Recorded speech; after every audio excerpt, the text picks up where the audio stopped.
లోకేష్ గారు ఉప ముఖ్యమంత్రి కోరుకున్నాను ప్రశ్న వేస్తున్నారు కదా, ఏం అడిగితే తప్పేంటి? అలా పొలిటికల్ రాజకీయ పార్టీలు ఎలా ఉంటాయంటే, నిన్న కాక మొన్న జగన్మోహన్ రెడ్డి ఓడిపోయాడు, సీఎం సీఎం సీఎం అంటున్నారు లేదా?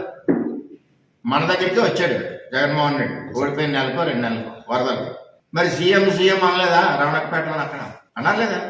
అంటే ఆ పార్టీలో ఉన్న కార్యకర్తల కోరిక ఎలా ఉంటుందంటే, వెంటనే చంద్రబాబు నాయుడు దింపేసి జగన్మోహన్ రెడ్డి ఎక్కించాలని ఉంటుంది. అంటే ఆ పార్టీలో వాళ్ళ ఇంట్రెస్ట్, వాళ్ళ మనోభావం, వాళ్ళ కసి. కోరిక మంచిదేనా, నేను తప్పట్ల. ఎవరికైనా ఉంటుంది కోరిక, ఉప ముఖ్యమంత్రి కావాలి, మా నాయకుడు హోదాలో ఉండాలి, తిరగాలంటే తప్పేం లేదు. మా కోరిక ఉంటుంది కదా, మేము కూడా చెప్పుకోవాలి కదా. పవన్ కళ్యాణ్ గారు ముఖ్యమంత్రి చూడాలని తప్పించిపోతున్నాం కోట్ల మంది జన సైనికులు. కాబట్టి మాకు కూడా కోరిక ఉంది. కోరికలు అనేది ఉంటాయి అందరికీ, మంచిదే. బట్ మనం కూటమిలో ఉన్నాం కాబట్టి ఇంకో పార్టీకి ఫేక్ వైసీపీ పార్టీకి ఎందుకు ఫేక్ వైసీపీ పార్టీ ఉంటుందో తెలుసా? ఆ పార్టీ జగన్ది కాదు, ముందు తీసుకోవాలి మనం. ఆ పార్టీకి మనం అవకాశం ఇవ్వకూడదు.